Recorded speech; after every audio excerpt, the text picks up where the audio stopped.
Sveiki. Šiandien mes susitinkam, kad pasikalbėtume apie prabudimo energetiką. Kaip laimingai prabūsti. Žodis prabudimas turi dvi prasmes.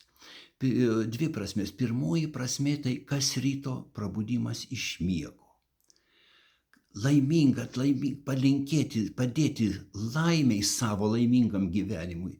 Labai svarbu ryte prabudus pirmiausia įsiklausyti, ką kalba apie tave ar tau likimo angelai. Kol tu dar neprasimerki, nesujudi, tie angelai dar nežino, kad tu prabudęs ir jie kalba, jie siunčia tau signalus, likiminius ženklus. Ta įsiklausimas gali padėti atrasti savo likiminį kelią. Tai pirmas dalykas, taip.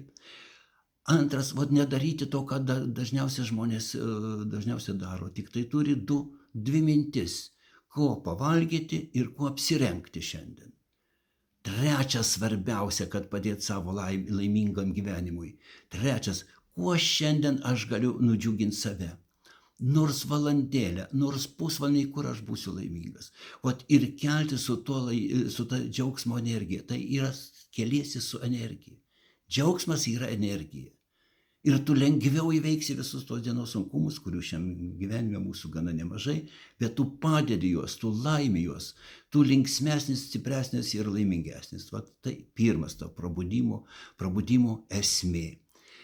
Antras prabudimo prasmė, antras žodžio prabudimas prasmė yra, tai yra klausimas arba atsakyme,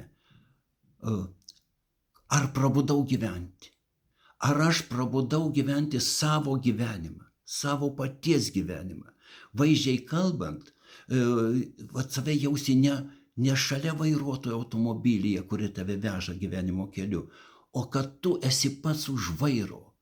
Tu kur nori važiuoji, tu kokiu nori greičiu važiuoji, tu kur nori sustoji, o jeigu tu panori, tu gali pasukti į šoną nuo tos kažkokios programos ir pažiūrėti, gal ten būtent yra tavo likimas, gal ten tavęs laukia likimas, kaip ir aš.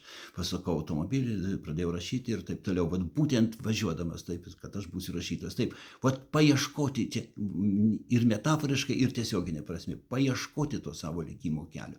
Ir važiuojant to gyvenimo keliu, o tas klausimas turi visada lydėti, o kas aš? Dažnai žmonės vargdina save, tai vadinamu ponio sindromu. Kada žmogaus paklausia, kas tai yra ponis, jis dažniausiai atsako, tai yra mažas arklys. Jis sulygina ponį su arkliu ir poniai visada laiko mažiau. Tarp ponių yra ir alfa, ir beta, ir paskutinis ten atsilikėlis, bet yra ir alfa ponis. Ne? O mes pasmerkėm visus ir save taip pat. Ne, tu nelygink save tu nelygink su žvaigždėm, tu nelygink su reklaminėm, netapk reklaminių ten elementų. Tu atras save, tu esi didis žmogus. Didis, kad tu ieškai, atrasti savie energijos. Antroji, to laimingo gyvenimo energetinio prasme ieškojimas yra žmogus kaip kalnas. Žmogus kaip kalnas. Kalnas tai daugam ir trukdo. Trukdo kelininkui, trukdo žemdirbiui ir taip toliau. Bet kada ateina geologas, jis atranda tokius lobius. Ten miestai statosi, ten turtuoliai tampa. Tu visų nekasėjų, o tu visų turtų naudotojas. O tam reikia paieškoti savyje, atrasti. Kiekvienas žmogus turi tos lobius. Mažai kas ieško. Mažai kam reikia ieškoti. Ne? Ką turiu, tą turiu. Ne. Ieškokim, būtent ką turim, kas tame kalne slypi. Taip, šitas mintis aš paėmiau iš savo knygutės Vaistažodžiai. Jeigu jūs norit, mes prieš mūsų pokalbį įkėlėm į mūsų svetainę www.3žvaigždutės.lt, ten yra daugiau vaistažodžių, galit perskaityti, ypač apie likimą, apie likimą. Įsišifruokit, likimas praeina pirmas gyvenimo keliu. Kaip naudotis to likimo jėgom, likimo pagalba, likimo stebuklais. Ne? O sekantį kalbą, sekantį temą mes, kai susitiksime, taip galvoju, pakalbėsim, kaip šiandien apie prabudimo ryto.